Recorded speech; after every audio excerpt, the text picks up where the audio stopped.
psychological and military training. You remember the story at that time by the negative forces that I was recruiting an illegal army. You must have, if you check the news, you will see those stories. Those cadres, however, unlike their Bush predecessors, had more time and opportunity for professional development by attending all military and ideological courses systematically, level by level. The recent limited actions by security forces against some individuals and institutions are really long overdue actions to fill those gaps. Wakili Trevor Kakuturo, created mainly by the UPDF, Bonabagagawale, Wealth for All, created by the NRM, that have resulted in metamorphosis in Uganda into a lower middle income country, must also be reinforced by no more sleep, no more Congola, no more corruption, and now no more impunity by the selfish people and agents of foreign interests to systematically denigrate the efforts of the people to develop themselves, and also some people endlessly committing crimes and using the law to shield them. There was a weakness on the part of the political,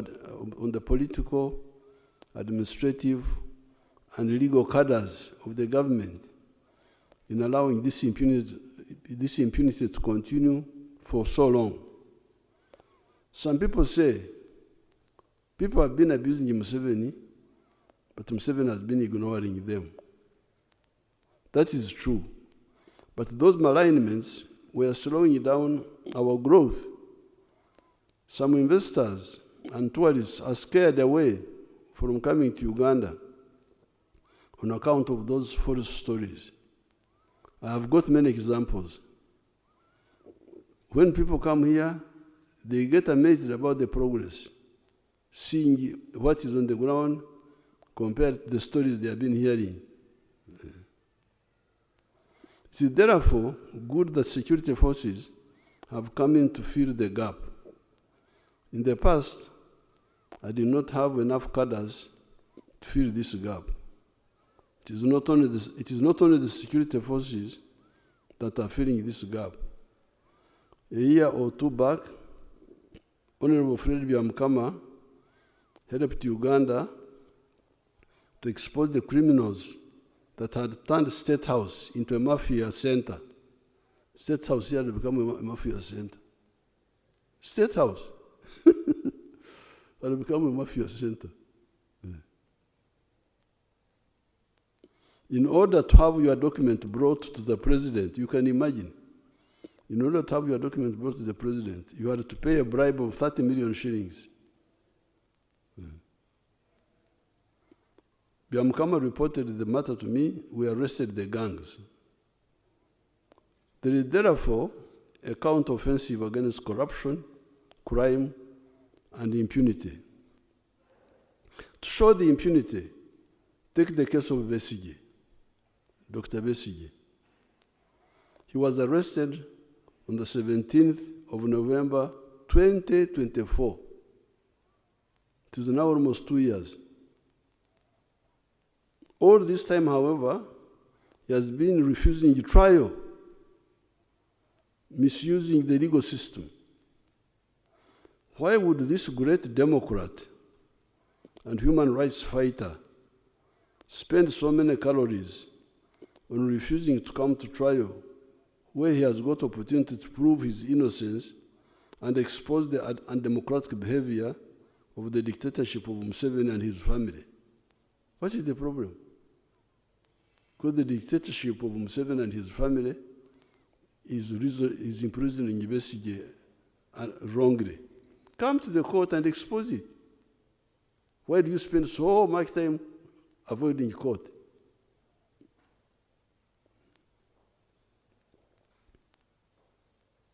Second question, Why should the legal system for so long allow an accused person to just refuse to be tried?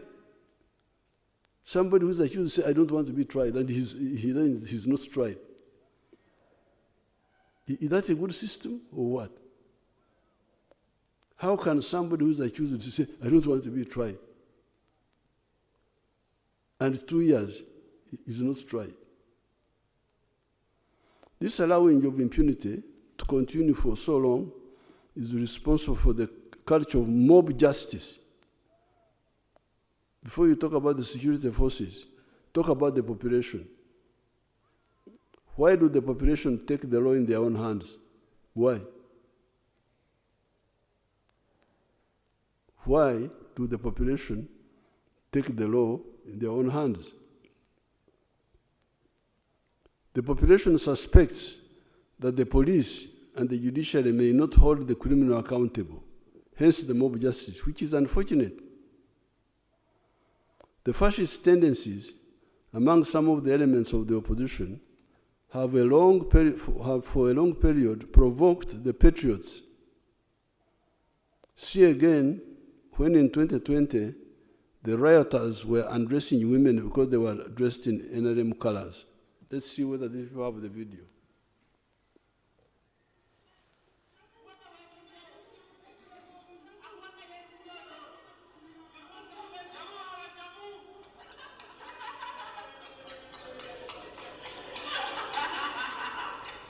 Freeze that, freeze it, bring it back, where the girl is undressed.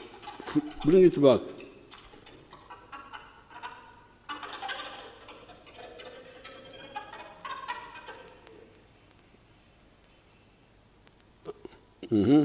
When she's actually undressed, a bit forward, you idiot.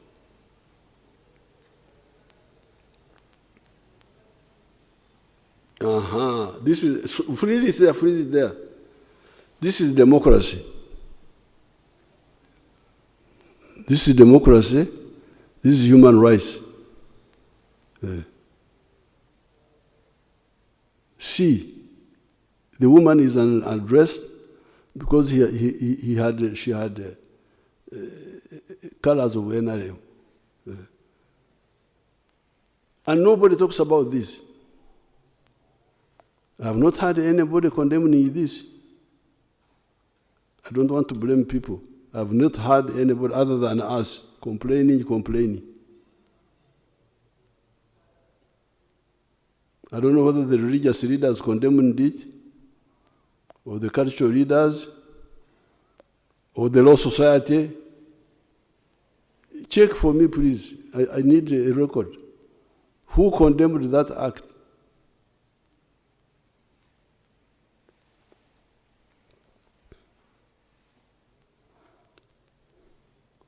See the picture when an armed policewoman was attacked by the hooligans. Let's see another picture.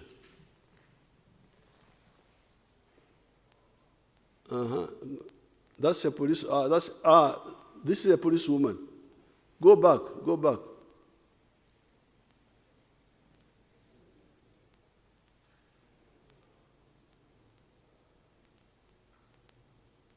A policewoman was trying to remove the thing which they had put on the road. See the person, and she was not armed. See, you show. Go back and start.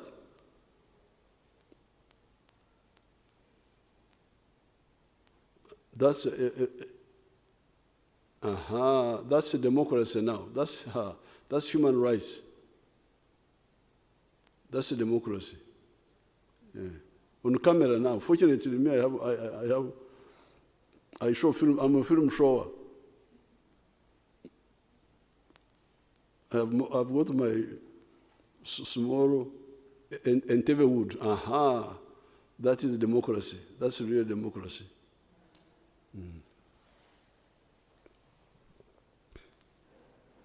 See, quite often you have had slogans. Tugenda kwocha Kampala. How many times have you heard that? How many times have you heard that? If you want to go to heaven, that is. If you want to go to Gehenna, of course you will deny. But I'm sorry, when I go to heaven, I will wait for some people. Tugenda kwokya Kampala, tugenda kwokya Kampala, kwokya Kampala. We are going to ban Kampala. What did the slogan Taja Kulayira mean? Taja Kulayira. Didn't you hear that? What did it mean?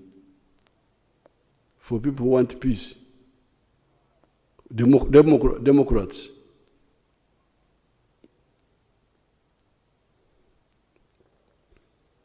The translation is the elected president of Uganda will not be allowed to swear in.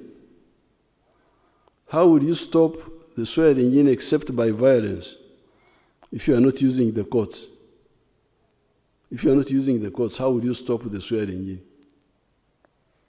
By violence. That's what they were planning, which they tried to do, but we defeated it.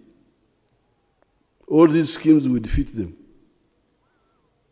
Kwenda kwokya Kampala, they can't ban it. Tajja kulayira, omusajja alayira. But who are these who plan? We know them, of course. And the commentators, the ones who are talking about him, why don't you, especially maybe the foreigners don't know, who don't know our language. But our people here know. Why do they allow people to talk like this and they don't caution them?